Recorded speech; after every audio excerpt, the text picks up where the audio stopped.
So, TikTok suggested I should explain how cryptocurrency works. So, first, I'll start off with a diagram. This should help you understand how crypto works. First, someone starts with a computer, and that computer has to solve math problems.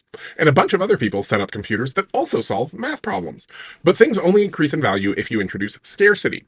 So, you have to make the problems the computer is solving more and more complicated, so it takes more time. Once the computer has solved the problems, you get a coin. And because the math problems are getting more and more complicated, you need more and more powerful computer parts and or time to create the same amount of coin while also using the same amount of electricity. To be clear, the problems the computer is solving don't do good for anyone. It's not like they're solving problems for cancer research or something like that. You're just taking a computer that could be used for something useful and making it do something fundamentally useless and then attaching a dollar value to that waste. Kind of like a corporate consultant. So why is crypto worth so much?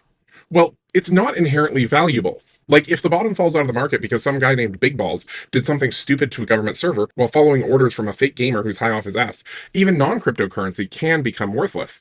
Crypto is only valuable to people who participate in a shared delusion that just because something is scarce, it should have value. Like Pokemon cards, but without the emotional connection to a video game, or cool artwork, or even a game that can be fun to play. Sorry, there's one other thing. Pokemon cards use some card stock and ink, so they cost a little bit to produce, but in general, it's not like they're a big hit on the environment.